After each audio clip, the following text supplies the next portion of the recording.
তো বন্ধুরা সবাই কেমন আছেন? আশা করি ভালো আছেন। আমার এই ভিডিওতে ক্লিক করার জন্য আপনাকে অসংখ্য ধন্যবাদ জানাই। তো এখন পশ্চিমবঙ্গ চলছে এসআইআর। সবাই এসআইআর নিয়ে কিন্তু উদ্বিগ্ন রয়েছে। 14ই ফেব্রুয়ারি কিন্তু এই চূড়ান্ত তালিকা প্রকাশের একটা নির্ধারিত ডেট ফিক্স করা হয়েছে, 14ই ফেব্রুয়ারি। তাই আমরা সবাই আশা হয়ে বসে আছি যে 14ই ফেব্রুয়ারি কিন্তু ফাইনাল লিস্ট প্রকাশিত হবে। কিন্তু আদৌ কি প্রকাশিত হবে ফাইনাল লিস্ট? আজকে ভিডিওতে বিস্তারিত জানবো। তার জন্য ভিডিও প্রথম থেকে শেষ পর্যন্ত দেখতে থাকুন। আর যদি ভালো লাগে তো লাইক কমেন্ট শেয়ার করুন এবং চ্যানেলকে সাবস্ক্রাইব করে রাখুন। চলো কথা না বাড়িয়ে ভিডিওটি শুরু করি। এখানে লেখা রয়েছে, দেখুন, মোট 8,505 জন গ্রুপ বি আধিকারিককে দেওয়া যাবে সুপ্রিম শুনানির আগে, জানিয়ে দিল নবান্ন। উল্লেখ্য, গত বুধবার সুপ্রিম কোর্টে মামলার শুনানিতে মুখ্যমন্ত্রী মমতা বন্দ্যোপাধ্যায় রাজ্যের পক্ষে যুক্তি তুলে ধরেন। তখন নির্বাচন কমিশনের আইনজীবী অভিযোগ করেছিলেন, এসআইআর এর কাজের জন্য রাজ্য সরকার পর্যাপ্ত গ্রুপ বি অধিকারী দেয়নি। ভোটার তালিকায় বিশেষ নিবিড় সংশোধন সংক্রান্ত মামলার শুনানির আগে বড় খবর, এসআইআর এর কাজের জন্য মোট 8,505 জন গ্রুপ বি অধিকারী দিতে পারবে বলে জানিয়ে রাখল নবান্ন।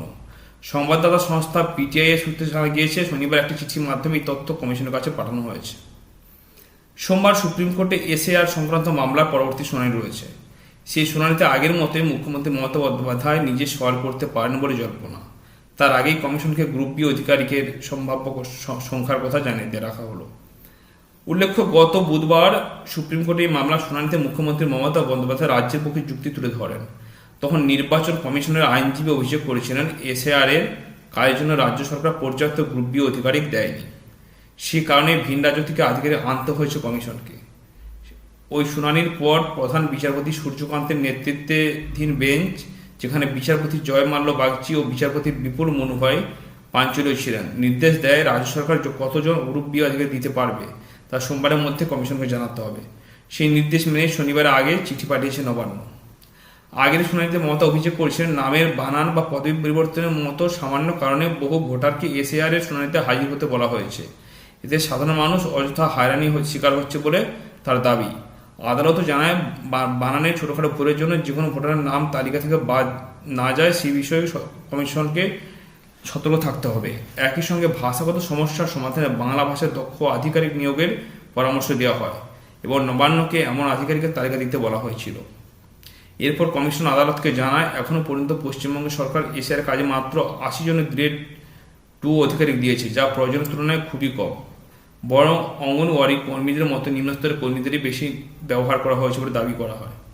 যদিও এই অভিযোগ মানতে চাননি মুখ্যমন্ত্রী, তার বক্তব্য, রাজ্য সরকার এসআইআর কাজে সর্বোত্তমভাবে সহযোগিতা করেছেন। এই মামলায় আগের দিনই নির্বাচন কমিশন এবং রাজ্যের মুখ্যমন্ত্রী আধিকারিককে নোটিশ পাঠিয়েছিল সুপ্রিম কোর্ট। সোমবারের মধ্যে দুপক্ষের কাছে থেকে জবাব চাওয়া হয়েছে। পাশাপাশি শুনানি নোটিশ জারি করার ক্ষেত্রে কমিশনের আধিকারিকের আরও সংবেদনশীল হওয়ার কথাও আদালত স্পষ্ট করে দিয়েছে। গত 26শে নভেম্বর থেকে পশ্চিমবঙ্গ এসআইআর প্রক্রিয়া শুরু হয়েছে। কাজ অনেকটা শেষের দিকে থাকলেও এখনও সব জায়গায় শুনানি সম্পূর্ণ হয়নি বলে জানা যাচ্ছে। 7 ফেব্রুয়ারির মধ্যে শুনানি শেষ করার লক্ষ্য থাকলেও কমিশন সময় চেয়েছে। চূড়ান্ত ভোটার তালিকা 14ই ফেব্রুয়ারি প্রকাশের কথা থাকলেও তা যে হবে না, কমিশনের তরফে তেমনই ইঙ্গিত মিলছে। তো বন্ধুরা, আপনারা দেখতে পেলেন এখানে স্পষ্ট লেখা রয়েছে, চূড়ান্ত ভোটার তালিকা 14ই ফেব্রুয়ারি প্রকাশ হওয়ার কথা থাকলেও তা যে হবে না, কমিশনের তরফে তেমনই ইঙ্গিত মিলেছে। তো প্রকাশ নাও হতে পারে 14ই ফেব্রুয়ারি, ফাইনাল লিস্ট, ভোটারের ফাইনাল লিস্ট প্রকাশিত নাও হতে পারে। তো সেটা কেমন হলে কমেন্টে জানাতে ভুলবেন না। ভালো থাকবেন, সুস্থ থাকবেন।